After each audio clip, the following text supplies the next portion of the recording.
Hello and welcome to Launchpad. Today's episode is with Nick, who is the co-founder of NodeSet. Nick in this episode talks about his crypto journey, how he got into Ethereum, later how he got into Rocket Pool, his early conversations about becoming a professional node operator, and how that led him to finding Wanda and eventually forming NodeSet.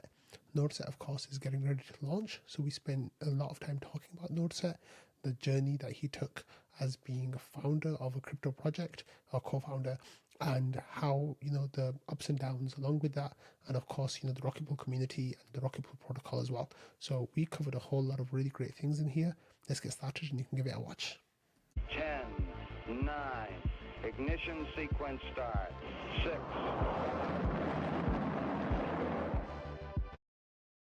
Welcome to Launchpad, Rocket Fuel's interview series with prominent members of the Rocket Pool community and people building adjacent to or in response to, as the previous episode had, Rocket Pool's actions and all the good stuff out there. So today we have Nick, who you might know from the Rocket Pool Discord as NickS.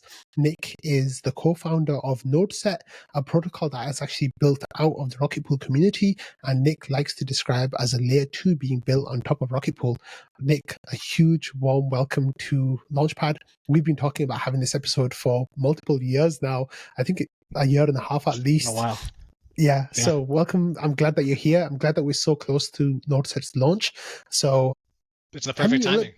Yeah. Tell me a little bit about who you are, why you're here. Yeah, well, first, thanks for having me on, my friend. Appreciate it. It's really exciting to finally be at this point in our launch journey. It's been a long journey, but we're thrilled and really excited. So it's going to be exciting next month or so. So in terms of my journey, I think I'll just sort of speak to how I got introduced to crypto and the Rocket Pool community. I'd held Ether back in 2016, 2017. Didn't really pay a ton of attention to it, much to my chagrin today, but it sort of got reconnected with crypto in between sort of gigs in like 2019 area. Funny enough, just sort of picked up.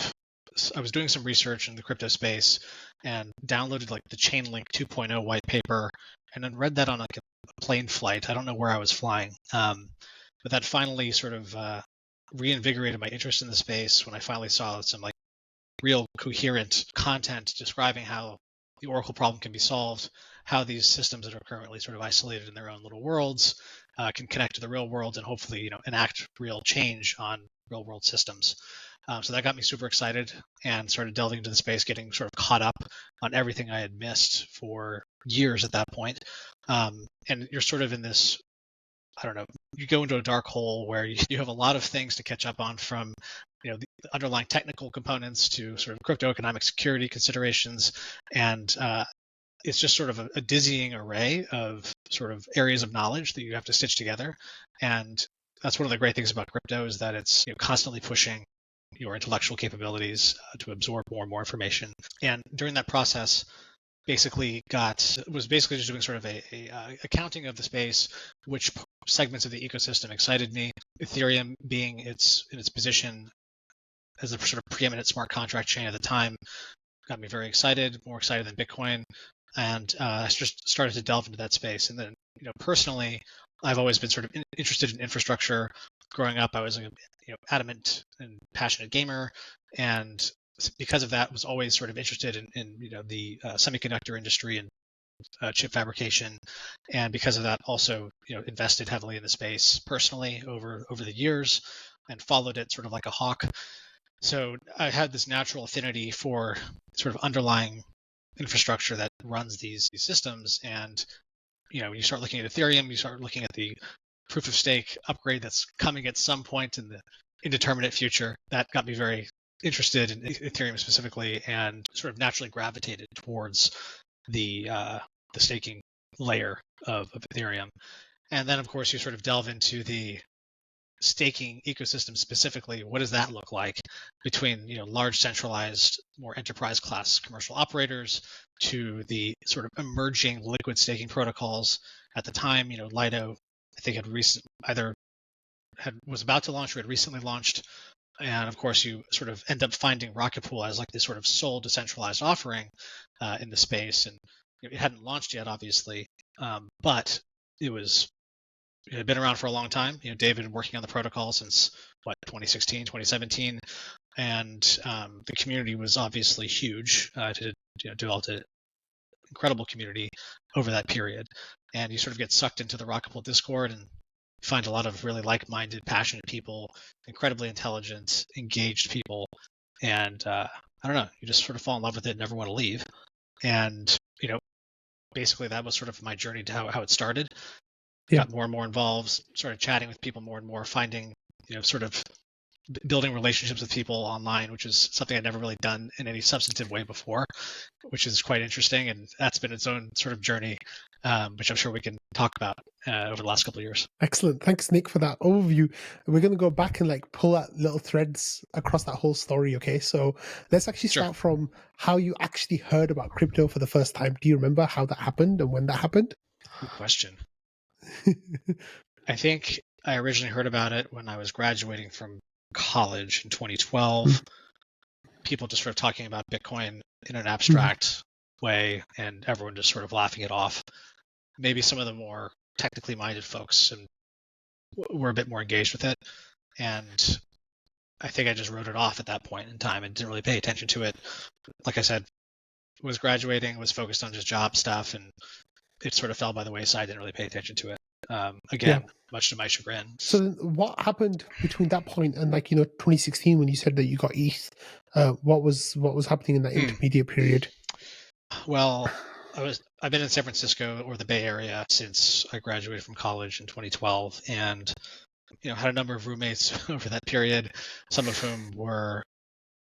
of whom were sort of in the investor oriented, just professionally investor oriented, either private equity or VC type of folks. And naturally, when you're living with folks that are focused on that, these types of topics raise their heads. And Ethereum sort of, I think it was during one of the bull rips when it was moving to 1,000 plus.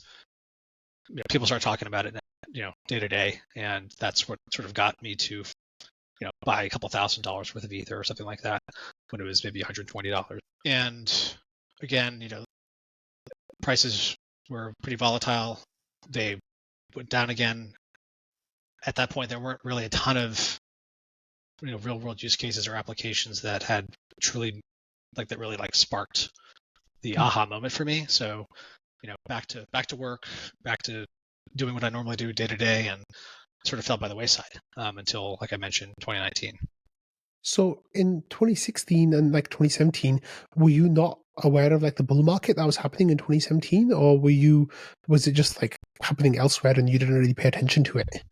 We were certainly paying attention to it when Bitcoin hit 20K, I think, for the first time. But I didn't hold not enough of my personal portfolio was invested in it to care that much. And I'm cautious enough to try and avoid going all in when the public appetite is that voracious for these types of things. Yeah, that makes sense. Yeah. So then I guess you held a little bit of ETH, and then were you paying attention to anything crypto at all until the Chainlink paper that you came across a couple of years later? Pretty much, yeah. I was pretty much disconnected, to be honest. Again, wish I wasn't. Wish I had been more engaged. But that's how it played out. Yeah, that's fascinating. So then tell me about the Chainlink paper. What was it about Chainlink that really made you think wow, there's actually in here, there's something there to be interested about and passionate about. Yeah, I'm sure the true cypherpunks would crucify me for saying that and say, well, why didn't this spark in your mind immediately when you read the Ethereum white paper or something? Yeah, I don't know what it was. It was finally seeing that large real world enterprise class or consumer application. Enterprise class systems or consumer applications can connect to blockchains and transmit data that is verified that these distributed state machines can actually reason with and effectuate in some way. It was just sort of an aha moment. And, someone's working on this. Someone's working on the Oracle problem in a really meaningful way and have a pretty exciting long-term roadmap and are working with the large institutional players to make this happen. And granted, that institutional journey is torturously long. I think that I'm sure a lot of the linked Marines out there are still in a lot of pain and would like to see better token price action. But they're executing on doing some of the most impactful work with some of the largest institutions in the world, in the banking sector, SWIFT, etc. So how much Link did you actually go out and buy right then and there? That's the main question, I None. think. None. No. It did 100x. Were you following the price of Link at all, like over that period? No, I No, wasn't. wow. Yeah, because No. Link was one of the big standout tokens, right, of that 2020, 2021 bull market. It did 100x, I think even more than that from when you read about it on the plane. So tell me about Ethereum then. It got you back into Ethereum? Like, how did it do that? It sort of just reinvigorated my interest in the space, like in a generic way, which meant Yeah. like, okay, it's time to go and watch a bunch of educational videos or start reading articles on like the basics again, right? Like, okay, reacquaint myself with how block production works, right? And you sort of start like looking at Bitcoin and the transition to the smart contract side of the equation, and just sort of branch out from there. Okay, like Ethereum's modular thesis. What are L2? What are rollups? How do rollups work? How does bridging work? How do all these sort of subcomponents work? At least in that day and age, maybe some of it was a bit more theoretical or pre-production. Yeah. So it's been really cool to watch things sort of come into production over the last couple of years, and L2 beats it's always fun to take a look at, see where things are in this L2 stage. Are they stage Absolutely. 1, stage 0? But yeah, so you're basically doing research on all these sort of subcomponents. What are zero knowledge proofs? How do those work? How does this compression technology work? How does it work on the privacy side? So you sort of delve into all these little components and get more and more excited about all the really cool, innovative work that's being done by all of the PhD mathematicians, cryptographers that are going to be taking the space forward for the next decade. And you just sort of find that a lot of that intellectual capital is like highly concentrated within the Ethereum ecosystem. That's not to say that it's not everywhere at this point, but there's certainly a preponderance of this kind of intellectual curiosity and fundamental research that occurs either at the EF or at many of the organizations that the EF has helped support over the years, including the L2 protocol teams. That's really amazing. So then I guess the next question is like, how much ETH did you go buy after following all those rabbit holes? Yeah, never enough. Right? Never enough. I'm still working, Whack.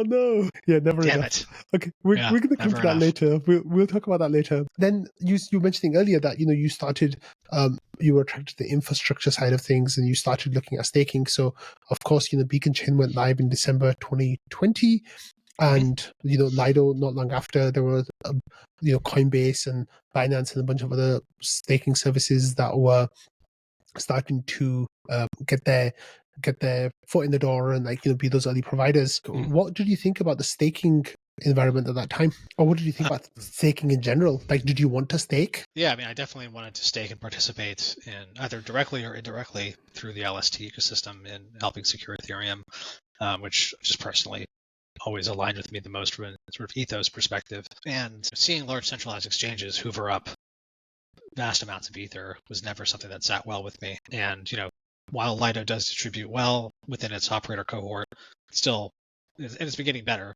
the operator cohort is still was always very limited. And to me, it was always important to see not some kind of oligopoly or duopoly, but a more diversified set of participants in the ecosystem, a number of protocols that could stake their claim as a large, reasonably constrained participant in Ethereum's consensus. And that's why I sort of got attracted to Rocket Pool in the first place.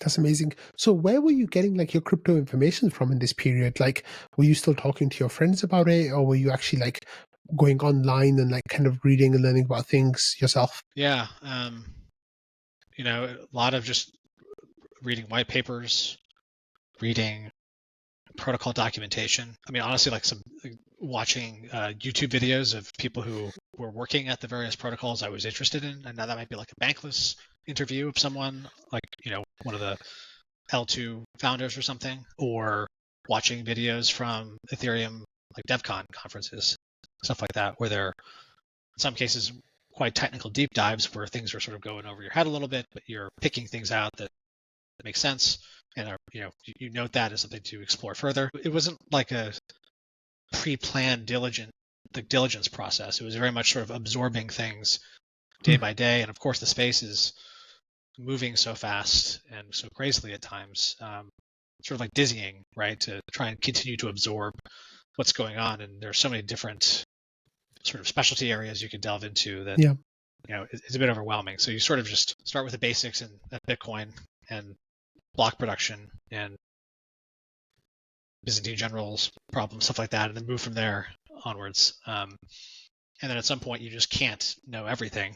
You have to sort of focus in certain areas. Specialize, yeah. Yeah. Yeah. So were you following any of like the DeFi summer stuff or any of the NFT stuff, or was that just like too much for you and out of your area of expertise that you were developing? Never had any interest in NFTs particularly. Like, see them as interesting in the future when they could be utilized outside of sort of the niche, cultural art use case that they started. But that wasn't just not. I think that was just too deep into the crypto like cultural rabbit hole for me to really absorb at that point in time, especially considering my interest was more like technical infrastructure focused, to be honest. Yeah. And what was the other one? Sorry. DeFi summer DeFi. stuff. Again, like the concept of an AMM, cool. But when you see like people farming food tokens or whatever, maybe I was a bit too serious and immediately just discounted all of that kind of stuff, even if there's a ton of cool, innovative things happening. And I was never really. I don't think I touched a DeFi protocol for the first year and a half or something after I'd like gotten back into it. That's so funny. Yeah, I mean, just pretty conservative, honestly. Yeah, that makes sense. Yeah, I kind of missed out on a lot of the DeFi food stuff as well, and then I kind of said to myself that I'm going to do a little bit more airdrop farming this time around, and I've done a little bit, and it's been like semi-rewarding, but I think I should have gone a little bit more degen like earlier on. I think it would have been a much more fun on-chain experience, but that's fine. For sure. That's okay. So 2021 happens. Rocket Pool. You hear about Rocket Pool. How did you hear about Rocket Pool? Probably ETH Finance, something like that, or just as you do research into Ethereum staking, Rocket Pool naturally comes up. Right? It's been worked on for years. Everyone's excited about it. It's like the only decentralized, permissionless option out there in the marketplace. So, naturally that attracted my interest and just sought out the Discord server and found myself suddenly dropped into this community. It's amazing. Was ETH Finance the place you were hanging out before then? No, I wasn't like hanging out anywhere, honestly. Yeah. I was just researching basically, and then found this is probably my first community that I really got remotely engaged in. That's amazing. So when you came to the Rocket Pool community, what was like your first impression? Hyper passionate, technically savvy, like just funny degen shit posting stuff. Like, I don't know, it was sort of bewildering at first. Like, wow, these people know so much and are so passionate. I love this, and that's remained the case, right? Since I joined, and like you are evidence of that, Whack, right? Like you're a community member who's decided to put out this content day in, day out for over a year, and that's amazing. And the fact that like that 2 years, and the fact that the Rocket Pool community inspires that kind of activity that's amazing, and it just speaks to the culture that Rocket Pool's team has built over the years. It's amazing. And the community is built in itself. Yeah. And do you remember when exactly you joined the Discord? Like what period it was? You said it was before mainnet launch. It must have been like 2021 that was November at some point. Of 2021, right? The mainnet launch. Mainnet launch, yeah, that's right. Yeah, so it was probably like June or something. I don't know. So you joined a little bit before I did. I joined in September-ish, around the first launch, the fair launch. I had joined just a couple of weeks before then, I think. And then that's when I got really excited and got caught up in that energy and fervor that we had at that time. Man, the launch was insane. Like people were spending so much gas on validators. It was wild. Because it was the ENS airdrop happening at the same time. So the claiming for that, it was just, that was wild. But that was really, really good fun. But I remember that because I was kind of outside the community at that time. I wasn't really in the community.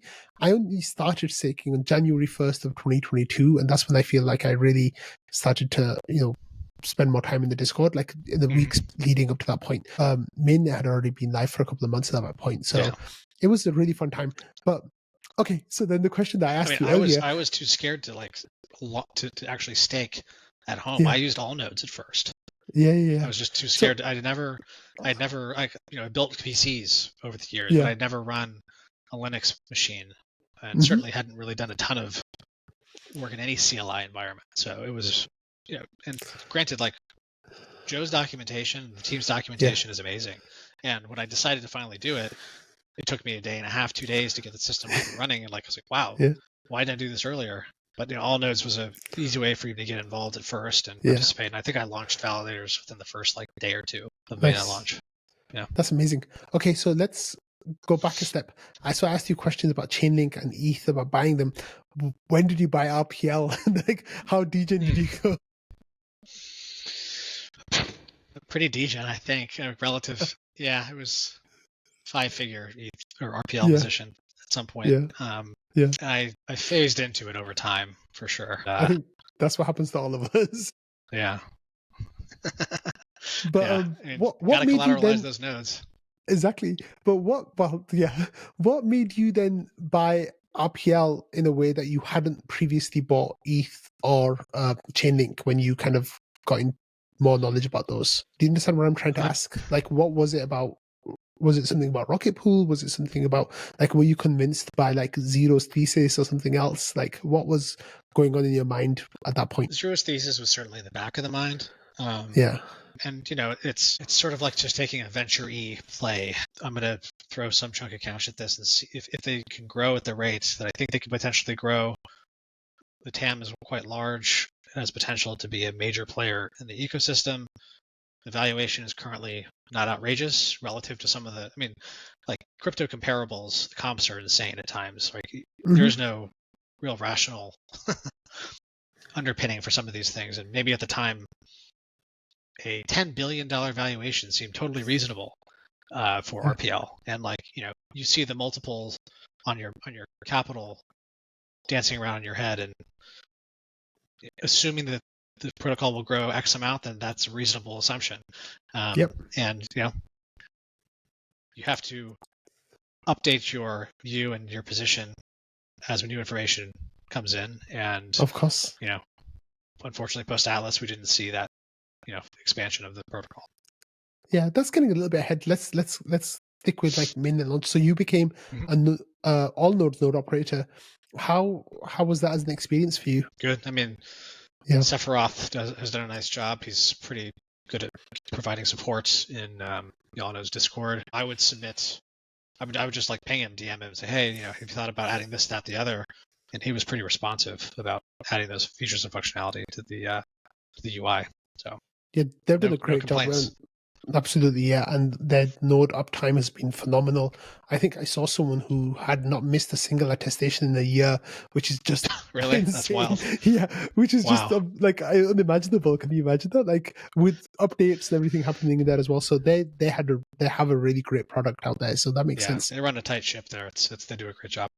So what kind of conversations were you taking part in then in those early days, like being in the Rocket Pool community? Like, do you remember some of those early conversations that you were having? Like, what was being said? Yeah.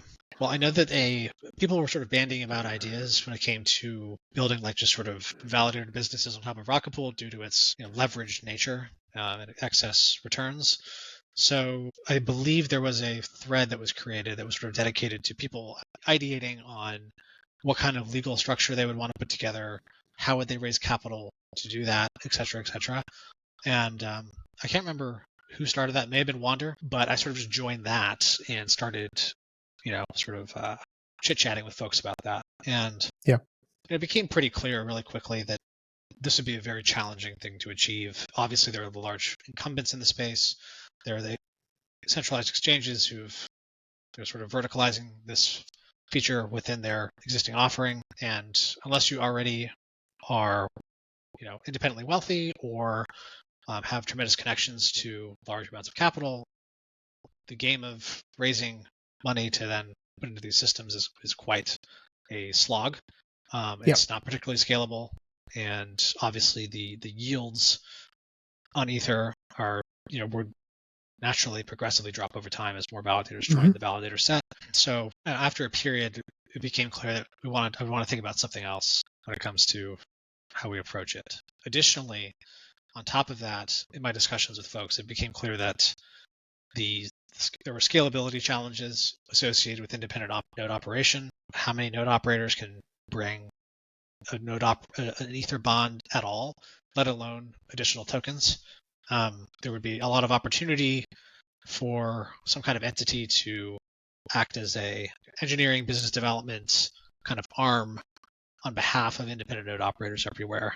And we can get to that later, but that's sort of the evolution of that ideation discussion. Yeah, so that thread, the Node Operators Association NOAA thread, was actually the first place where I got to know you, really, Yeah. because I think that you spent more time in that thread than you did elsewhere in the Rocket Pool Discord, I think, because it's obviously something that you spent a lot of time thinking about. And I was just like, yeah, like maybe I can stake on behalf of my friends or something. Like, what can I do with this in the tax way or that kind of stuff? So I think we were thinking about it in different ways, but there were a lot of people who were trying to like stake on behalf of, get other people to stake on behalf of other people, and different people were successful to different extents about having a home office or some kind of S core or all these different kind of tax systems that they were thinking of.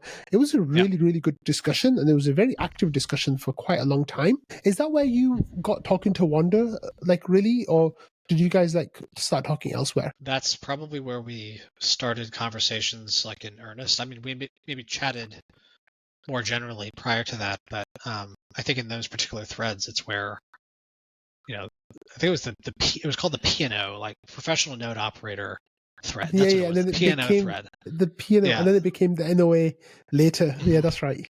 Yeah. P&O, I remember that. So what were some of the things that like stand out for you from that time? Like, were there any ideas that were planted in your mind then that like blossomed later? Well, I mean, there was a period where like I investigated setting up a fund to raise capital to ingest in this kind of system. I know Wander also explored that and began the legal process to set a fund to structure up. And it just, A, it's very costly, and B, the scalability challenge I mentioned, raising capital can be, a real challenge, especially when, if you don't have a lot of connections in the crypto ecosystem, then like trying to pitch a ETH yield fund to crypto or to non-crypto native, TradFi-esque kind of investors is a pretty tall order, especially considering the volatility that is hitting the space. Just a lot of trepidation that would be hard to overcome. And if you look towards the crypto native crowd, like having a public deposit pool like our ETH is a much more straightforward and scalable way to attract assets into a system. So, of course, conversations started with sort of like the mechanical aspects of executing on how to build this kind of business. Once it became clear that that would be a real difficult challenge, we then sort of shifted into discussing how we could think about attracting assets at scale and not just like running the assets ourselves, but empowering independent operators to scale the system on the supply side of operators. And like that's both from a ideologically aligned perspective and just like from a security perspective. We like ingesting all the assets ourselves and running them ourselves is tremendously risky, just from the perspective of legal considerations, and it doesn't really help Ethereum that much. Even if we're tremendously successful, it doesn't really help Ethereum in the end. No, you just be another Lido, basically. Yeah, and it's pretty clear that, to me at least, that the economies of scale of large node operators is pretty challenging for independent operators to overcome. And there's no one who's fighting for the independent node operator, right? There's no one who's fighting for the solo staker, at least not in a super effective way. So we thought it would be pretty cool to focus on trying to solve that problem. And it would be highly ecosystem Ethereum aligned. And also it would allow us to like give back to all the node operators in the Rocket Pool community who've made it such a great place, and buttress the protocol and scale the protocol. Since it had, at that point in time, you had sort of seen these boom bust cycles of the deposit pool where, new capital comes in on the node operator side, wipes out the deposit pool for 2 months, and then it gets exhausted, and then the deposit pool fills, is capped persistently for some period of time until some big new node operator comes in, right? And if we could help solve that problem, that would allow more seamless scaling of the system, and it would be more competitive versus Lido and other sort of incumbents. And at first we were like, okay, well, can we think about doing this in a way that is sort of a nonprofit, right? That would allow us to build this in a relatively lightweight fashion. We could be participants within this system and get some of these great benefits. And we raised like some funding from the EF actually to investigate this legally. Challenging, and we looked at like a 501(c) structure, which allows you to have a sort of nonprofit meta organization with for-profit entities beneath it, which would be the independent node operator people. And the challenge with that is that the nonprofit entity has to be very arm's length distance away from the day-to-day managing of validators and the infrastructure associated with it. So this is similar to how like the NHL currently works, the PGA Tour, how the NFL formerly functioned decades ago.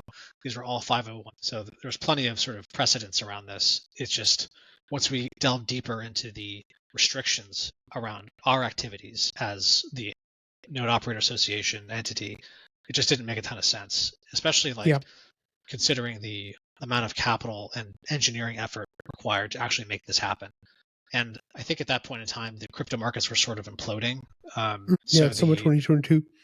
Yeah, and if the market was still in a frothy environment, maybe you could talk to large RPL whales and raise money from them to put into a nonprofit to then build this thing. But once we realized that this was a 7-figure investment to hire the team, to develop the code base, to put it through audits, that just became increasingly unrealistic, which meant we had to take a look at a more for-profit model. Yeah, let's take an aside here. So we're getting kind of to the point in the story where you kind of delve into NodeSet, but in this period that you've been in the Rocket Pool community probably about a year, maybe even a bit longer than a year at this point. How was it impacting like your real life? Like, were you thinking about crypto just more and more? Like, was it making an impact on like your family and your loved ones? Were they just like why you on Discord all day? Like, was anything like that happening? Like, how was that happening? I certainly annoyed people talking about crypto stuff. I learned that lesson. Don't really talk about it very much, if at all. You get caught up in the excitement, and unless someone is truly deeply interested in learning more about it, it's all over the head. And until there's more like real world adoption under the radar, I don't anticipate people wanting to talk about it too much. But yeah, I don't know. I mean, I was always online a lot anyways, so I don't think it like made a huge difference day to day in my personal life. But yeah, it's certainly changed my professional focus. So that was something to like talk through and make sure everyone was aligned with. Because it's not exactly the lowest risk segment of the market to engage in. So I had to have the support of my wife to do this, which I'm extremely thankful for. She's been incredible throughout this journey, and I couldn't have done it without her. So yeah, that's amazing. Going through that whole process was it's a conversation that occurs over 3, 6, 9 months, and eventually, as you hone in on the idea, as you talk to people in that community, as you say, okay, here's the person I want to work on this with, get to know them a little bit, and we can sort of talk about that a little bit. How I ended up meeting Mike and Wander and some. That's fine. Mike's good. Marceau and others in Hawaii. That sort of like catalyzed things. Let's actually move on to that then. So tell me about Hawaii. Like, what happened? Pretty funny. So we got wind of a meetup of a bunch of Ethereum enthusiasts from ETH Finance. Yeah.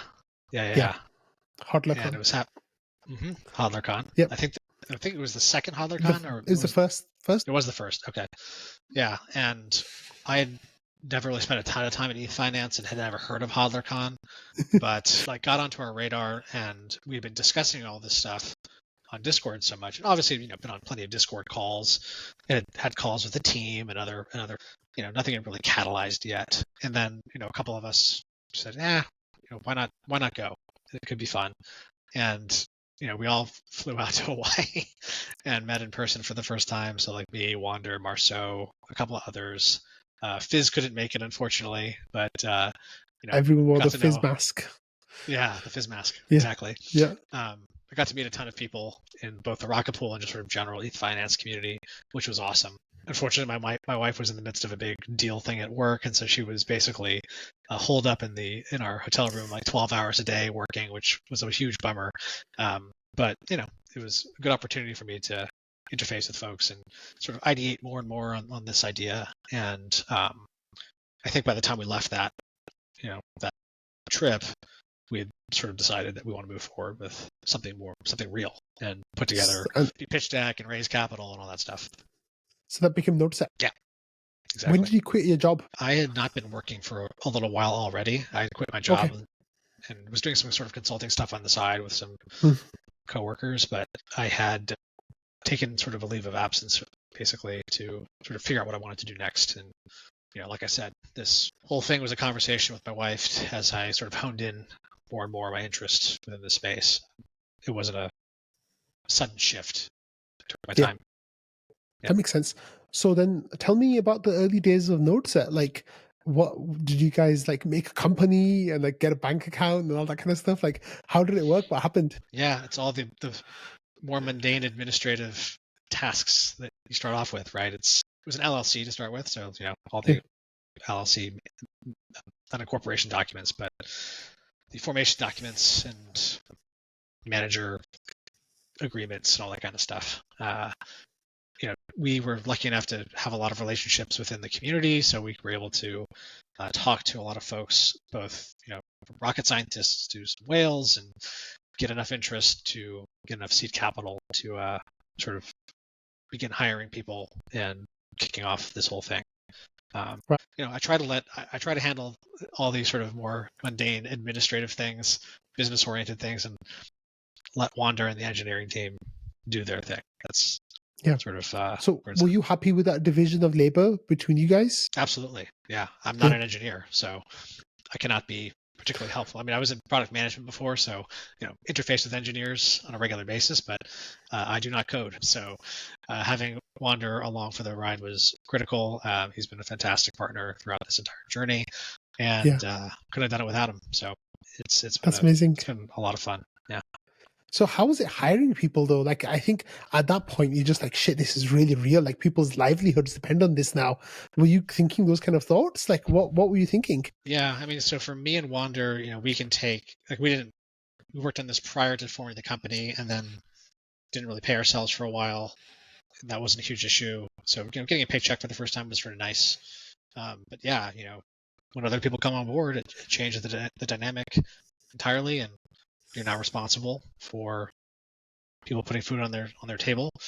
And that's I try not to let that kind of weight get to me at all, but it's there in the back of your mind at times. And it means we have to get to cash flow break even. It's always in the back of your mind. Yeah. So how was it fundraising? Like, I know that you guys came into the Rocket Pool community and like you talked to like people that you'd built relationships with over the years. Like, was that a stressful process for you all? Like, was it fun, like, to build these new kind of relationships with people that you'd known for so long? How was that whole thing? Yeah. We sort of were engaging the fundraising around ETH Denver, actually, and like met with a bunch of people at ETH Denver 2 years ago. So that was sort of a fun way to connect with folks one-on-one. A lot of people from the Rocket Pool community showed up, which was awesome. It was a ton of fun, and it just catalyzed a lot of great discussions that led to, initial seed investments. So I mean, was it stressful a little bit, but nothing too crazy. And it's not like we were trying to raise some outrageous amount of money at some crazy valuation. So, it was very much people who were highly aligned and knew us well, and that made things a bit easier. Yeah, that's amazing. So that's the first time that we met, which was fun because we were staying in the Rocket Pool house and you and I were sharing the living room, but I was on the blow-up mattress and you were on the couch. But we actually spent a lot of time together. I felt so bad for you. You were so sick. I had that cough. Remember that cough? Oh my God. I think I had it for a month or something. But I tested negative for COVID like every time I took a test. So I don't know what was going on with that, but yeah, sorry about that. One of the thoughts in my mind was like, I am in some random house outside of in Denver, lying on a couch with a man I barely know who's horribly ill. lying on the floor in a cloud. What is going on? Yes, I'm sure we all had those thoughts that weekend.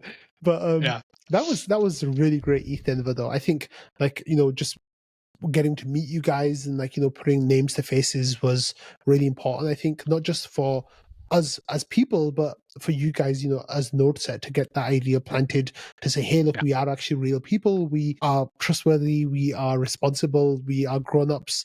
And how was Yeah. that? Like, can you talk a little bit more about that experience? Sure. Yeah, I mean, like, credibility is incredibly important. We take it super seriously. We are a U.S. based entity with a real corporate structure. We are real people. We're not anons, and Yeah. people need to trust us because as you're well aware, our system is a bit more trusted than core Rocket Pool protocol, and people need to feel comfortable utilizing this system. And Yeah. over time, we obviously want to make it as trustless as possible. Obviously, it's totally non-custodial, stuff like that, but it's really important for us to have credibility and to meet the team, the Rocket Pool team, to meet node operators in the community, to meet folks within the greater Ethereum ecosystem, and make sure that they're aware that we're here for the long haul. We're serious, serious builders who want to really contribute to the space. Yeah, and was that the first time that you met Rhett as well from Gravitar?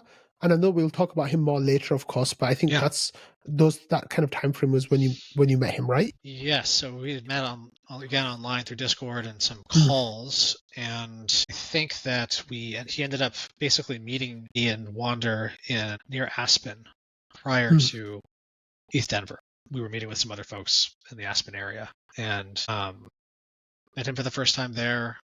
Had gotten to know him previously, right, through whatever calls we had been on together. But he's Yeah. a great guy, and it was a lot of fun. And then we all sort of drove out to ETH Denver proper. That was a fun So little drive. yeah, so you had the idea for NodeSet in your mind. You had funding that you'd raised. How did that process go? For development and building all those relationships that you were tasked with over the next year and a half, pretty much to bring us to now. I'm sure there were lots of like twists and windings along the road, like that got you here. What were some of the challenges that you guys had over that period, and what were some of the successes? Great question. It's a broad one too. Well, I mean, just getting the right people in place is obviously a big challenge. We were able to. Our first hire was his name's Andy. He's one of Wander's long-term friends back to college and really talented developer. And we were super lucky that he was willing to sort of take a leap of faith and join us.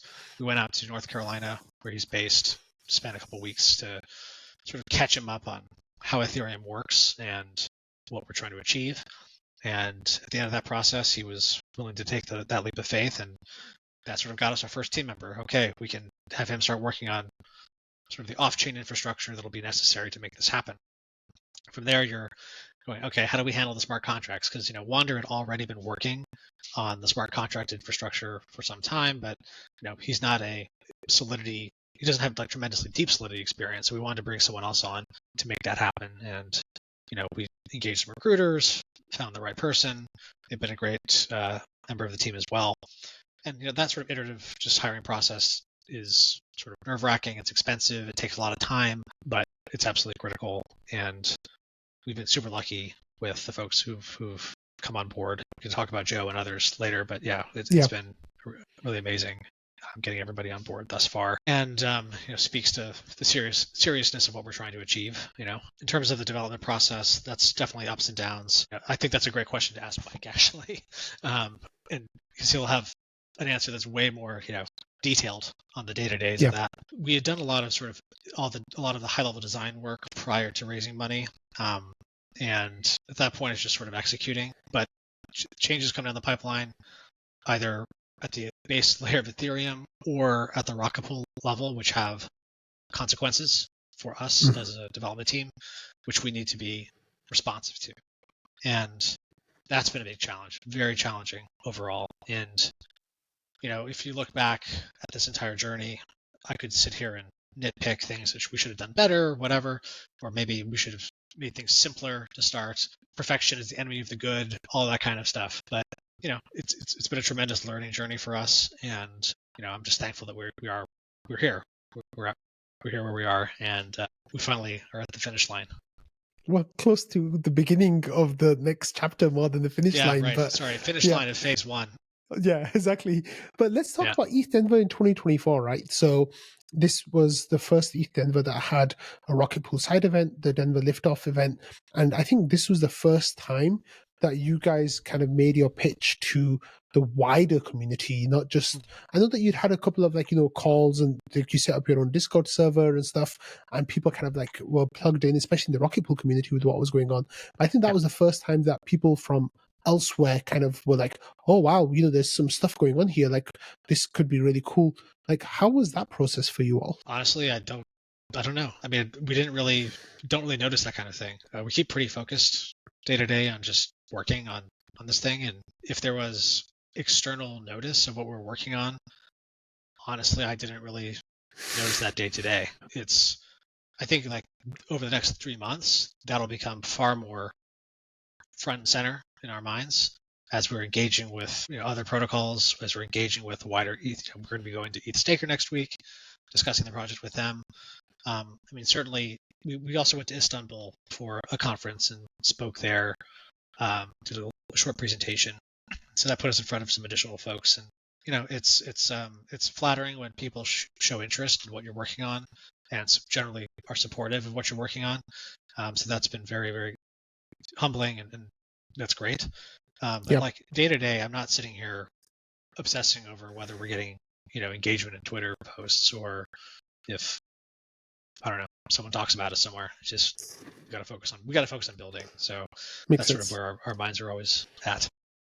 So I think this is actually a really good point in that place now to actually explain what NodeSet is, right? Because I don't think we've done that so far really explicitly.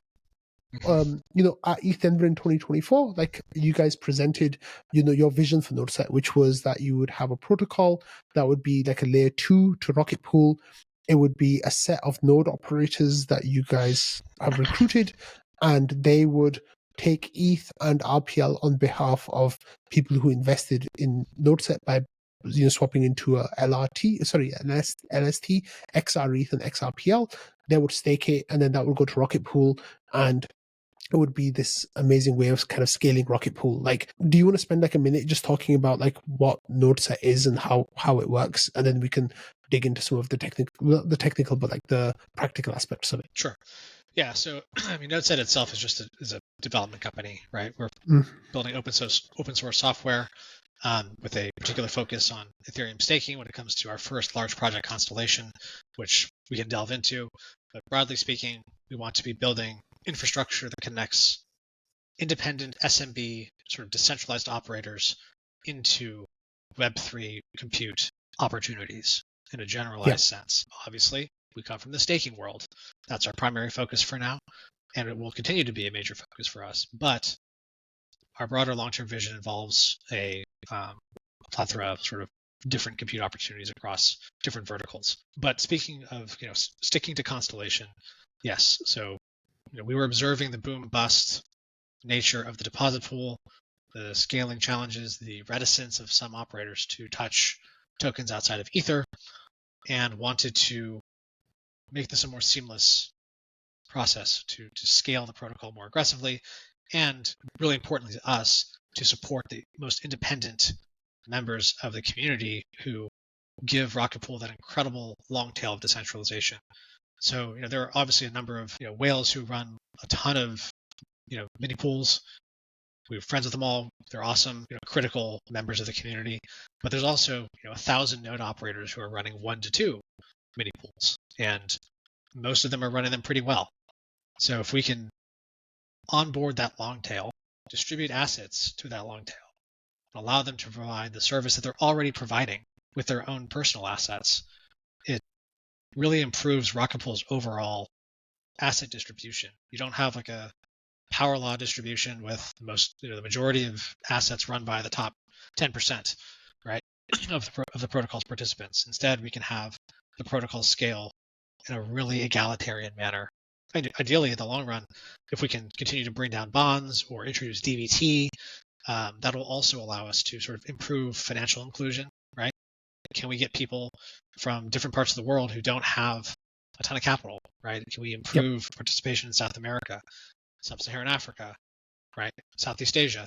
If we can help improve Ethereum's overall decentralization, which is currently, predominantly focused in North America and Europe, I think that would be that's what we sort of want to achieve. And Constellation is the first step in that direction. Excellent. Okay, thank you for Yeah. that overview. So let's get into like the actual node operators now. So this long tail of node operators, it was your job to interview people to become NodeSet node operators. Like Yeah. how was that process? It's really more of a Sybil resistance process versus like a grilling of the person. As you're aware, we have a minimum set of requirements to join NodeSet in the first place. So you need to be running a validator on Ethereum mainnet for at least 6 months. You need to have minimum performance. An average, 95% effectiveness rating is measured by rated.network over the last 3-month rolling period. And then from there, it's just sort of having a conversation with me to assess whether you truly do run this thing, and if you are indeed a unique individual, right? We don't want to be having people symbol the system. It is, they're not providing a bond, so we need to be very careful about distributing assets and preventing malicious actors from participating in the system. And it's pretty clear really quickly if someone knows what they're talking about. And the Rocket Pool community especially is so passionate that someone will expound about their nodes for 5 minutes if you just let them go. Like if they're uninterrupted, they'll talk and talk and talk about the fundamental networking configuration they have for their home or whatever, what the hardware is in the box itself, when they first started. Like you just let them go. And okay, Yeah. I have a set of questions, but we blow through those relatively quickly, and then it's sort of just a back and forth dialogue. And I'm happy to answer questions as well for folks who have them. To your pitch at Denver, and you guys were talking about some of the potential rewards that will be available for your node operators. I made the joke that I'm gonna get a second node set up and I'm gonna shave my beard and try to simple attack NodeSet. But have you noticed any kind of like dodgy people kind of applying? Like, do you have any stories like that? No, not at all. I think one person was curious as to whether they could run a node for a family member as well as a separate machine, and that was a no. You cannot. They need to be running it themselves. And over time, we really do hope to introduce more and more solutions to make it increasingly difficult to game this kind of thing. And ideally, solutions that also are like privacy preserving. There's a number of sort of ZKP based identity solutions that are either in market or coming to market. And you sort of can create a composite profile of an individual, leveraging their node address, performance, querying these identity systems for sometimes like more. If they go through a KYC process, that's the ultimate form, right? And we don't want to be applying that to everyone upon sign up, but if there are particular partners who do require KYC to participate in their system, that's obviously the gold standard of identity in terms of at least ensuring that that person is truly an individual, not a civil actor. But those systems will have to integrate over time. And again, it's about building a composite profile of an individual. I mean, heck, like POAPs, right?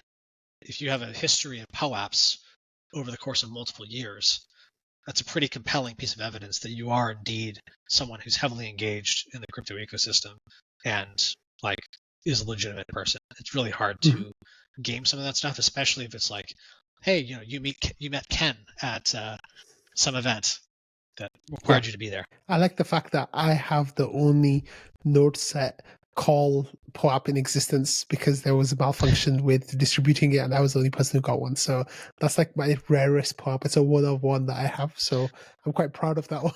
You should be. Congratulations. Yeah. Thanks. It's quite funny that I got that, but I do love POAPs as well. That's really cool. So you guys started with recruiting out the Rocket Pool community, right? Like with Rocket Pool node operators.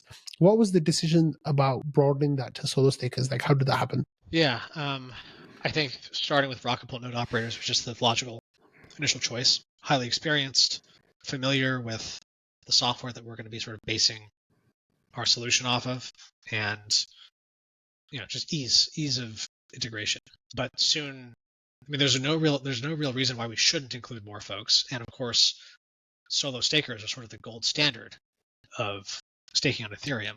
So why not support solo stakers? And we have sort of like an inverted set of incentives when it comes to onboarding people. So, for Lido, for example, at least initially, early in its development, they're not as incentivized to bring on new node operators because like the node operator committee that manages that process Would is get made up of all diluted. the node operators who are receiving large amounts of delegations. We as NodeSet do not operate validators. We have no reason to gate access to the system. Our only need is to prevent abuse. So essentially our security profile only improves as we onboard more operators and can scale horizontally versus vertically within a single entity. So Yeah. we're incentivized to bring on more operators. And I think like probably one of the few entities that are really focused on that, obviously the DVT providers, I think, are closest to us when it comes to having that desire and ethos. So can you tell me how many node operators are part of NodeSet now? Yeah, I think I've currently verified about 260, and there's around 400 applicants in total. So, That's amazing. I've got additional work to do. I've been sort of putting the node operator verification stuff on the side as we've been getting close to launch here. But, once we're in market, we're going to continue to onboard as many as possible. And, we'd love to hit 1,000 plus, right, for the next year. That, assuming all 1,000 were participating in Constellation and we had enough validators supply, your net operator exposure to protocol performance is now sitting at 0.1%. So that's rock solid security. It's extreme jurisdictional diversity and extreme hardware diversity, and of course extreme client diversity. Rocket Pool operators and extension NodeSet operators are some of the most diversified in the entire industry when it comes to client selection, client pairs, and that's important to us. We often ask operators, are you willing to make a shift to a different client if we were to request it? And it's important to note that we will never tell operators what software to run in terms of their client choices. It's up to them. But we do want to be very, very conscious of the fact that hot new piece of software comes out and everyone wants to migrate to Reth because it's just extremely efficient and everyone loves it. That would make us extremely nervous if we saw 60-70% of our operator base using Reth. That is not good from a correlated slashing penalty risk perspective. It's not good for overall network health if we were ever lucky enough to be a substantive portion of the beacon chain. So yeah, it's something we take seriously, but at the same time, we ask. It's more of a voluntary thing. If you want to make a change, you can do so. We'll politely Awesome. ask. Yeah. Yeah, that makes sense. Tell me about some of the changes that are happening. Like earlier on, you alluded to Ethereum level changes and then Rocket Pool level changes and how that's have made things difficult for you all at times. So in the last, year to 10 months, the Rocket Pool community kind of got a scare from Lido CSM, and it kind of adopted this like do or die kind of mindset where it's like we need to adapt, or we're going to get eaten alive by Lido with this CSM, community staking module that they're developing. That led to a lot of discussion, a lot of like brainstorming about possible changes to Rocket Pool. How were you guys going through that whole process when all these conversations were taking place on the Rocket Pool side? Yeah, it's an interesting question. So balancing, this is one of the harder parts of being in this position is balancing engagement day to day with these kind of ideation processes versus taking a step back and letting things play out. Where do you we have a lot of things on our plate, right? I can't be sitting in Discord day in, day out, ideating on things. You have to let people coalesce around ideas, let them solidify to a certain extent. When you engage is important. The impacts those changes have will elicit certain, different degree of passion in the response. And obviously, like the changes for Saturn are substantial and will have a number of repercussions on, Constellation's design, and probably necessitate a pretty substantive rewrite of the protocol. So when those types of changes are coalescing and being proposed, we have to look at them very carefully. And also, we have a certain view of where we would like Rocket Pool to be in the long term. And if we think that changes may undermine that or maybe change the dynamics of the protocol in certain ways, we may comment on that as well, which we did. And obviously the community opted to continue moving forward with the proposal, which is their prerogative. and we will adapt to the new reality when it comes to be. So That's great. Okay. And then obviously there's been changes more recently as well, like, with Saturn becoming the official roadmap of the Rocket Pool protocol, like going through the vote. At that point, the community, I think, felt emboldened to perhaps be a little bit more proactive rather than reactive, and said that, this is a good opportunity now to build Rocket Pool TVL as much as possible. And the way to do this potentially would be through what the community is starting to call Saturn Zero, which is RPIP62, which is introducing ETH-only validators to Rocket Pool as potentially as soon as end of October, November time. How was that conversation going, and how did you guys respond to that on your end? Like, I know that there was changes to your design that were going to be directly impacted by this. How's that gone for you all? yeah, that was an interesting set of pieces of news and change that came in the pipeline. I guess I'll start by saying, like, the more that the community changes at a sort of rapid iterative rate, the less attractive Rocket Pool becomes as a core development platform to be on top of. It becomes increasingly. This is sort of like part of the problem with like blockchain development generally. Is like the lead times are insanely long. The investment you make is substantive, and then of course the audit process adds a ton of sort of financial risk to delivering these solutions. And so if changes are made in flight, suddenly you're sort of like scrambling to make sure that what you've built can conform to the new proposed changes coming down the pipeline. So for Saturn, yes, big potential rewrite, so be it. That's some ways away. We can conform over time, and of course we can work with the Rocket Pool team as they're developing to try and sort of shorten the delivery date as much as possible. For things like a more rapid change with the recent proposals around tree gen changing, making certain things variable when it comes to rewards, routing rewards differently has had a lot of impacts, including like the Oracle design, stuff like that. So what was once fixed is now variable. And, from, as Wander would like to say, from an information theory perspective, what was once knowable is now unknowable, because based on the future system state, there can be downstream impacts on how certain reward flows work and how oracles have to respond to it. So we sort of had to scramble to make some tweaks to our design, redesign some things, and over the last couple of months, and we got it done. We are fully compatible with ETH-only mini pools, assuming they come out. But yeah, it just sort of highlights the challenges associated with this kind of model. And in the future, depending on how the DAO wants to move, I think they should have like some strategic planning around, okay, to what degree do we want to solve things internally versus encourage outside investment? Because Ethereum obviously has gone for this modularized thesis where, yes, core protocol development continues and it's important to keep innovating on that. But we've also presented basically a set of interfaces for layer 2 ecosystems to interface with the core protocol and let them sort of ideate, innovate, execute in of themselves, which sort of builds this tremendous ecosystem of intellectual capital and engineering talent and investment dollars to push the ecosystem forward. And maybe that's experimenting with new VMs, experimenting with new consensus mechanisms, or experimenting with new kinds of fraud-proof or ZK-proof systems. That's all super valuable. And obviously, Ethereum is not Rocket Pool. This is a much more niche segment of the ecosystem. And if the DAO wants to focus more internally on delivering innovation within the Rocket Pool team and DAO itself, that's totally fine. Just note that it may reduce external investment, which could, I think, in many ways be super valuable. And I hope that we can prove that external investment and building on top of Rocket Pool is valuable. I think we will. Yeah, that'll just be a continuous dialogue moving forward.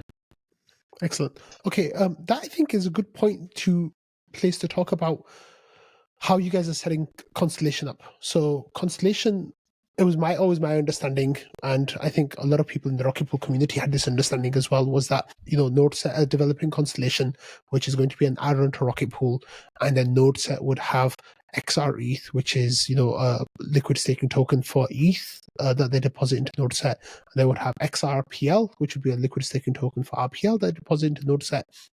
and you guys would kind of like manage that stuff and do the liquidity incentives and like Yep. promotion and business development stuff and all that kind of stuff. In the recent announcement, that changed significantly from what people had understood the path forward to be, so much so that Rhett, who we mentioned earlier, who's the founder of Gravitar, now they are going to be launching an instance of Constellation instead of NodeSet launching an instance of Constellation. They're the ones who are going to be managing. Basically, they want to hire NodeSet node operators to their version of Constellation, and if other people want to launch their own version of Constellation, I guess they'll be welcome to do that as well, because it's all open source and trustless and all that good stuff. How did that happen? Why did that happen? How are you feeling about it all? Like, was it something that happened suddenly over time? Tell me everything. Like, we're really curious about all of this change, basically. Sure. Yeah. Definitely more on the surprise side of things. So, I mean, listen, we're a U.S. entity. There's a lot of complexity around the U.S. when it comes to the regulatory posture, and it became clearer and clearer that if we wanted to allow XRETH and XRPL to be the most impactful version of themselves they could be, we shouldn't be touching them, and we should simply be the deliverer of the open source software, and someone else should be actually issuing these things and managing it day to day from a DeFi integration perspective. And on top of that, our focus is more on the infrastructure side of things versus figuring out how to most efficiently integrate a LST into the market. So we had known Rhett for a long time, know the Gravitas team for a long time, and it just made sense. We can basically bifurcate our responsibilities, allow them to do what they do best, and that is drive a product within the DeFi ecosystem. And we can continue to focus on delivering innovation on the staking side of things, and of course also provide the node operator base that we've been curating and building over time to really decentralize the system, which is the entire point of it in the first place. Like, we're going to deliver this code base and people can deploy it. But if you deploy Constellation only to run it with one node operator yourself, that sort of defeats the purpose of the protocol. And I don't know, like, who would want to allocate assets to you, right? The entire point of this thing is to drive decentralization and improve Rocket Pool's overall security and posture within the ecosystem. So I think that we've sort of found a great marriage here, and it was surprising at first and a little bit stressful. And now that we're here, I'm actually super happy about where we're at. When did it happen? Last quarter. Okay. So very yeah, recently. 2 or 3 months. And we had already worked on a Stakewise integration that we'd launched with Gravitas. So we've been working with them already, knew them well enough, had engaged on that project. And so it just made sense. And unfortunately, the Stakewise vault is probably going to take second fiddle now that we have sort of a superior product to run with them. Yep. And that's fine. It'll still be there. And frankly, I think that we're going to have other opportunities with Stakewise in the future, because the Stakewise V3 system is really cool. It's got a lot of great features and functionality. And I hope that we can be running vaults for various end partners in the future. Nice. Excellent. So another thing that was surprising, and this happened a little bit more like, a few months ago, but Joe, who was a developer with Rocket Pool, smart node developer, he had slowly started adding hours for consultation work with NodeSet. And then one day we got an announcement in trading that Joe is now leaving the Rocket Pool team and has become a member of NodeSet. Like, how did that happen? What was happening behind the scenes there? Can you tell us a little bit about it? Yeah, sure. So we basically had asked the Rocket Pool team for a slice of Joe's time as we were working on client-related activity. Brought on a great dev named Hui, who was working on the client side of things, but we had a number of sort of demands for his time, and of course, like, getting up to speed on the smart node stack and all of the various clients is pretty tall. It's a big ask for anybody. And we figured, okay, so we have all these other demands. Maybe we can get a chunk of Joe's time. He can help get our team up to speed on the smart node stack and the system. And if we have some dev stuff we can throw at him, perhaps he'd be willing to work on that as well. And obviously we are Rocket Pool adjacent. we're here to help scale Rocket Pool. And so the Rocket Pool team was gracious enough to give us 20% of his time. So that was sort of the working model for a period, and worked really well. Joe's incredibly productive and really helped get us up to speed on things. Unfortunately, over time, it became clear that due to a number of things outside of our control, Joe's control, team's control, that it would make, basically it was becoming untenable for him to continue to be an employee of Rocket Pool for like healthcare reasons and other reasons. So we didn't want to see him leave the crypto ecosystem to go back to the kind of work he was in before. He's a tremendous, tremendous developer, is a great community member, and has just done so much for Ethereum over the last couple of years. So, it was a bit of a stretch for us to get him on board, to be honest, but we really wanted to make it happen, and, convinced him that it made sense. And of course, the Rocket Pool team was also super understanding, and so is the community. Honestly, we're really thankful that everyone is understanding of the situation. And he's also, I think, excited about our longer term vision, and building a more modularized system in the form of hyperdrive will be a really meaty project for him to attack over the next 2 years. So that's amazing. Yeah, we're extremely thankful, like I said before, to have our team. Yeah. So you mentioned Joe, you mentioned Andy, you mentioned another developer, and now Huey. Like, who else is on your team? What do they do? Is anyone helping you with like the BD stuff, or is that something that Gravitas kind of like doing now instead? Like, what's happening with that stuff? Yeah. So have some contractors on the front end dev side of things, and some of the Oracle work we've been doing recently. Some great devs on that. And then outside of that, I'm the only person on the sort of business side of things. And so it's been fun working with Gravita recently because, I can be like, it's not our system anymore, right? Like, we'll be delivering this code, but it's their deployment. It's their instance of Constellation. So I'm sort of coming into calls to sort of describe the system's functionality at a high level, help the person understand what we've worked on and built for the last couple of years. But it's been sort of a fun tag teaming for the last couple of weeks that we've kicked off. And we're going to also be working closely with the Rocket Pool team in the weeks ahead, kick off some marketing activities and just awareness, right? Driving awareness of the protocol and awareness of the product to the wider ecosystem. So it's going to be fun. And certainly some various social media or just YouTube related appearances as well. Nice. Yeah. So tell me about the audit process. It started in like nearly 3 or 4 weeks ago now, and it's coming to an end. So you guys are getting close to the finish point of phase 1. How are you feeling? Are you relieved? Are you stressed? Like, what's going on with you? I'd say like prior to audits starting, very stressed because, like I said, we had to make a bunch of changes to be compatible with ETH-only mini pools. Yeah. And that meant we had to get this stuff done for the auditors, right? We can't just move. We'd already moved the auditors once because I didn't get into this before, but we re-architected the system to a certain degree to transition from every single node operator having their own node to a single node where every node operator operates under it. That was a big re-architecting process, which was painful but necessary. And then this more recent shift in how the system could work in the future meant we had to get these new changes in to be compatible for audits, or ready for audits, I should say. So stressful prior to that, but once this began, it's been pretty great in the sense of like no huge issues have really reared their heads. Issues that have come up, half the time we've already fixed them, and the team's been super responsive. And our auditors have been really great about sort of streaming in things as they've come up. So we're trying to be super efficient about this, get the audits done as quickly as possible.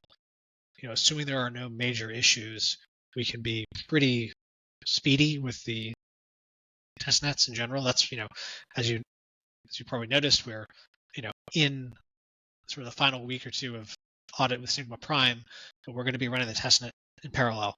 And, our odds are pretty good that the testnet, or the audit results are not going to result in a, regenesis of the system and redeployment of the system. I think we'll ideally be able to just use this version. But, that's if we really have to exciting. redeploy it, we will. Then that's okay. Yeah. So tell me, when are Gravita launching NodeSet, like Constellation? Sorry. When are they launching it? Yeah. You're not going to get that out of me. Oh, darn. That's okay. Yeah. Tentatively October. I didn't. Okay, that's amazing. Like, yeah, because when I like to kind of speculate on rocket fuel about when things are going to happen and kind of like make my own projections. And I was worried that it was going to happen in like November, maybe even as far as December. Especially when you guys said like there was 2 audits, and I was like, oh no, it's going to take so long, and like I was starting to get really worried. So when you guys said October, like when when Mage Style from Gravita announced that it was coming in October, I was like, what? Like it was very, very good news. So I was We very wanted to happy to keep hear that. things under wraps to a certain degree. Yeah, But that it's was exciting. it was fun to sort of surprise everybody a little bit. Yeah. Absolutely, yeah. So now that you're getting really close to Constellation launching, which has been the culmination of many years of work, pretty much to get you guys here. What's next for NodeSet? Like, what are you going to start working on once the Gravita guys deploy Constellation? Yeah. Well, first the team needs a break. They've been burning. They're toasty right now. They've been burning pretty hard for the last 2 months, and I think they need some time off. But once that's done, we've got plenty on our plates. Obviously, there is the question of Saturn. Need to see where the state of the design is at that point. Ideally, we can start looking at some of the technical specifications if they've been built or written. That would be great. Want to be compatible ASAP when that launches. There are other projects that we are, and can't really speak to them right now, but our focus is delivering more opportunities for independent operators over time, and ideally building a sort of generalized compute platform which would allow operators to connect seamlessly with different kinds of Web3 compute demand in the far future. So, Joe's sort of, when he's got his free time, he can work towards that vision, at least on the hyperdrive side. That's amazing. Excellent. Okay, I'm going to ask you a question now, and I know that you're not going to answer it, but I got to ask it. So, Nick, when token? Yeah. No plans at the moment. It's a question we get a lot, and I know like most teams say, "Oh, no token," and then they release a token like 6 months later or something. I think that a token would make sense in certain circumstances, assuming that, especially if we're sort of pushing towards that broader vision, and we have numerous lines of business, numerous protocols that are tied into the NodeSet ecosystem, and if you wanted to create a more tokenize the cash flows or something like that, you could certainly look into that as a viable opportunity. We're not going to release a token unless it really makes sense from a system design perspective, and it needs to be deeply integrated into how we do things. This is not going to be a token where we are emitting like crazy, dumping, whatever. It has to be rock solid, and that's going to take time to get to the point where we're comfortable to even consider that something like that. It's never say never, right? But as of now, it's just not the time. Yeah, that makes sense. Okay, I think that there are some glaring topics of coverage that people might have expected us to be talking about in this episode today. Things like architectural design of Constellation, like other hyperdrive, like softwares that you're using, like the development side of stuff. There's also a whole lot that we could have talked about XRETH and XRPL, but I think it might be better suited for us to have those conversations, like the development stuff with Wanda and the DeFi stuff with Rhett, because they're the ones who are kind of going to be in charge of those areas in a sense. Is there anything you want to say about those areas, like without getting too much into the details of it, but that you feel is important for the listeners to kind of keep in mind right now? Sure. So certainly front and center would be like XRETH and XRPL. The system is non-custodial. It's going to be highly decentralized across many operators. Net operator exposure will be very limited, and we want to build a rock solid and secure system that anyone can trust, just like Rocket Pool has done. And that's why we're leveraging some of the same auditors that are super familiar with Rocket Pool's code base. Both ChainSafe and Sigma Prime have audited Houston, and Sigma Prime's audited Rocket Pool many times over. In terms of, I don't know, the like I said, the distribution of assets is even. So we set a global validator target that node operators can deploy validators up to. no more. That ensures that we get even distribution across the system. And then that target can be ratcheted up over time gradually. And this allows us to both, minimize net operator exposure, but also sort of like give us time to onboard new operators, right? So scaling horizontally is very important to us. In terms of, XRETH's reward profile, Brett will get into that more, but the system is designed to enable it to be zero commission, which I think is pretty unique within the overall ecosystem.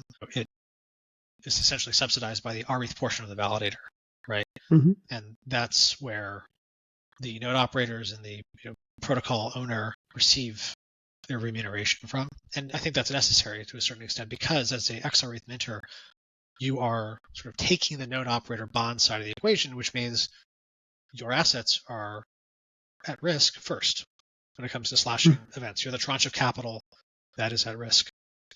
Now, if you look at the actual probabilities involved here, I think that the risk of XRETH is insanely low, right? I mean, even if you look at Rocket Pool in its entirety, with 3,000 plus node operators over the course of 2+ years, I think there's been 9 slashing events, and that's typically people who don't really know what they're doing, spinning up a node and then doing something wrong that causes Having double keys address. running in 2 places. Yeah, exactly. Yeah, right. Yep. And these are just not characteristics of our node operator cohort. 65% of our node operators are professional software engineers or mechanical engineers or electrical engineers. Another 30% are professionals, white collar professionals, lawyers, doctors, investment professionals, business people, etc. Extremely highly educated and competent user base overall. And I just don't really anticipate this being an issue. YouTuber. YouTubers, yeah, absolutely.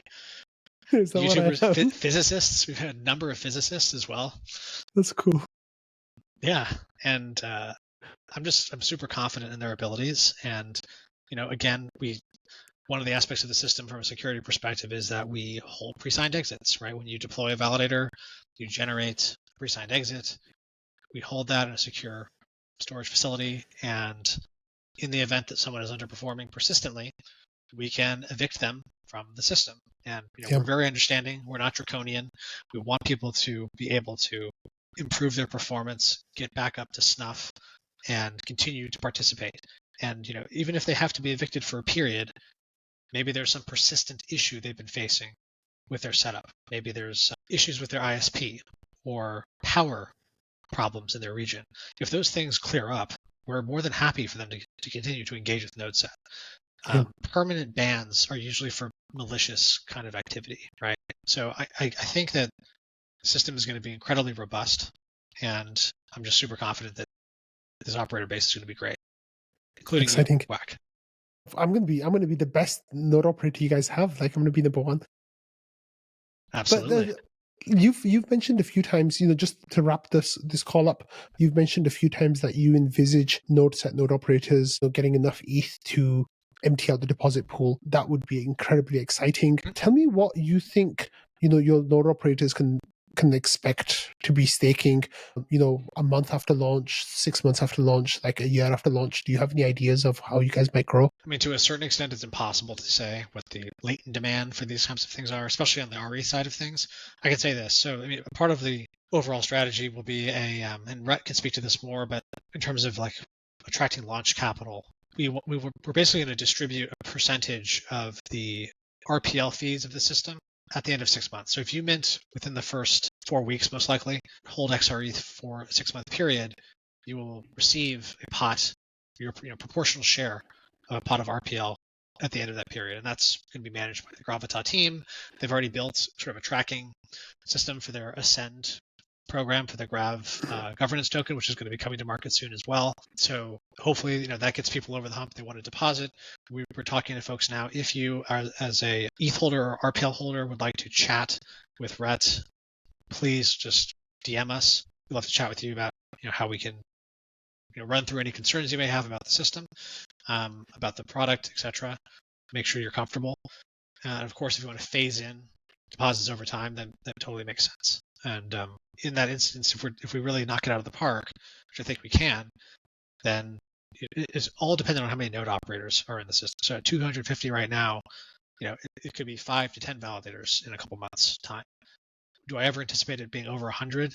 No. I also wouldn't be particularly comfortable with that many validators per operator on a single protocol. Longer term, if we're able to build integrations with numerous protocols, then your allocation could be 10, 20 validators per integration. That adds up over time. But for Constellation, it'll be it's the node operator base, how fast that's growing, and then of course the inbound assets. And from a demand stoking perspective, if we're lucky enough to wipe out the deposit pool and suddenly there's no RETH demand, Gravita wants to work with the IMC or whomever else in the PDAO makes sense to strategize how we can stoke additional demand for RETH. And we've got a couple ideas there. Rhett's been cooking things up. So more than happy to have those conversations. Yeah, so I'll be talking to Wanda and Rhett about the technical aspects and the DeFi aspects of NodeSet, Constellation, and XRETH and XRPL. But I think you've done a really great job, Nick, of kind of explaining your journey into becoming a founder of a crypto project, a co-founder, and now getting that project to launch, which is incredibly exciting. And like I'm sure it's going to be really rewarding for you going forward to know that something you've created is out there in the world, impacting hundreds or thousands of people. It's gonna. I think you can look back at this as a really, really amazing and positive event, in your life. Is there anything that you want to add to finish up, while we wrap this up, that you think that we should have covered but that we didn't? I think we covered things at a high level pretty well. I'm excited for you to engage with Wander and Rhett in the weeks ahead and let them sort of delve into some of those additional details. It's a complicated system. There's a lot of things going on, and it's going to be really exciting the next few weeks. So I just want to thank you, and obviously, a huge thank you to the entire Rocket Pool community, the Rocket Pool team. And there's been so many fantastic supporters that we've gotten to know over the last year and a half, and we're super excited to work with all of you moving forward and deliver on this project and hopefully many more. Thank you so much, Nick. It's been wonderful having you, and we'll talk to you all soon, definitely. Excellent. All right, sir. Cheers.